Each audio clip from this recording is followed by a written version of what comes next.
Yo, what's going on, guys? My name is Omega. Welcome back to another Apex Legends video. So today I want to talk to you guys about kind of some Apex news and also some Warzone news. We got some interesting numbers related to how many people are actually playing Warzone, and I want to talk today about how that compares to Fortnite releases as well as Apex Legends release, because it kind of gives us a glimpse of what Battle Royales are really going to be the most popular in the future. Like, we got a lot of friendly competition going on right now, and that means each game has a lot of room to improve to try to be better than the other games. So I'm hoping that all of this friendly competition with the new edition like Warzone is definitely going to make all of these games better. But let's get right into some of the numbers of how all of these games actually performed in the first couple of days. So right now we only have information from Warzone of the first 3 days of launch. But if you guys just want to take a look at this right here, we now know that after 3 days, Call of Duty Warzone hit 15 million total players. Now, compared to Apex Legends, after 3 days, Apex had a total of 10 million players, and then the stats after that, we have 25 million players after a week, and then 50 million players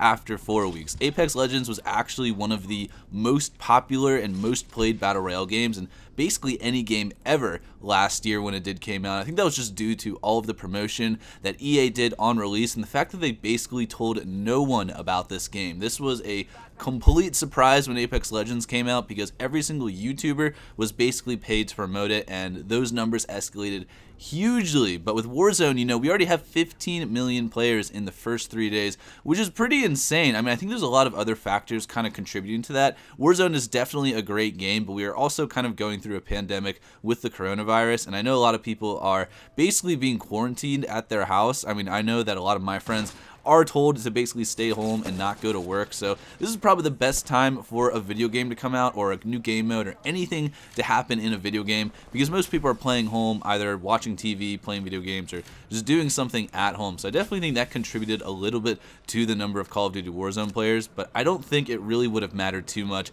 if coronavirus even existed. You know, I don't think those numbers would have been affected too much, because it's still a really good game. Now, comparing all of those numbers to Fortnite, a lot of people think that Fortnite became the biggest Battle Royale, the fastest, and that it was the most popular at its time, but looking at the numbers, that's actually not true. So, in terms of Fortnite Battle Royale players, the first 2 weeks, it had 10 million players. Compared to Apex Legends, which had 25 million players after a week, it's definitely on the lower side.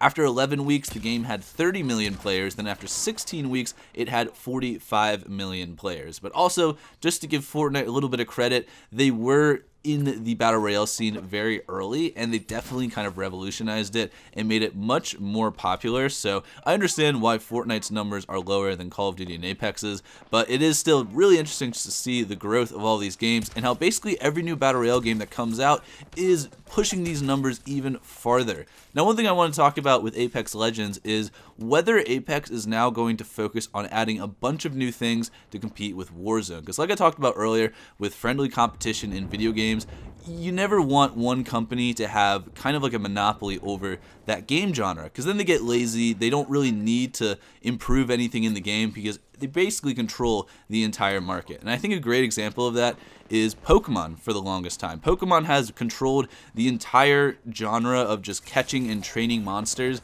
and then this new game came out called Temtem, and that completely disrupted the market. And after that came out, you know, I saw Pokemon start releasing all these DLCs. They started adding new Pokemon in. They were basically pressured by this other game to do everything that their fans wanted them to do, which is great as a fan, and I think that's going to happen with Apex Legends and Call of Duty Warzone, specifically with crossplay. Now, I know a lot of people talk about crossplay with Apex. It's weird how we haven't seen it yet, because I honestly expected that by early 2020, crossplay was going to be on Apex Legends. I'm sure they knew that Modern Warfare was going to come out with its own Battle Royale, and since we knew Modern Royale was crossplay since last year, you know, it is a big surprise that Apex has not really even talked about anything regarding crossplay. And I do think that now that Call of Duty Warzone is probably going to take the #1 spot for the fastest growing Battle Royale, I think Apex is going to have to step up their game and either, you know, come out with like a mobile version or some sort of crossplay factor, at least talk about it so the community gets a little bit more hyped, because Warzone made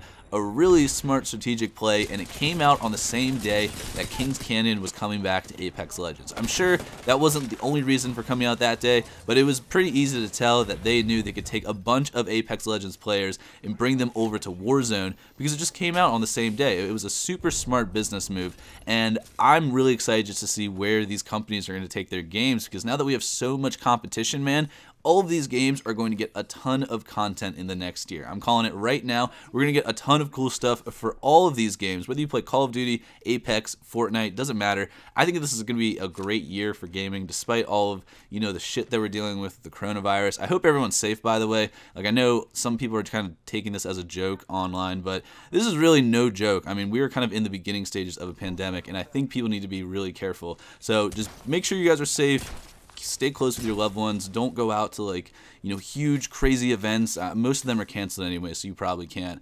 But yeah, just stay safe out there, because it is a scary time, man, right now. It's more scary how people are reacting to this, I think. But anyways, drop in the comments down below. What do you guys think about Warzone coming out and these numbers? And do you guys think it's going to have any effect on whether Apex actually brings out crossplay? I'm really hoping, because crossplay is like the one thing holding it back. Now that it's kind of just like the minimum bar in a Battle Royale game is to have crossplay, Apex Legends seems like it's a few years behind these other Battle Royale games. So I'm hoping they do something with that, or at least talk about it very soon. But yeah, let me know down in the comments below what you guys thought of this video. If you guys are new, make sure you subscribe to the channel. Helps me out a ton, and drop a like on this video. But yeah, hope you guys enjoyed. I'll see you all next time. Peace out.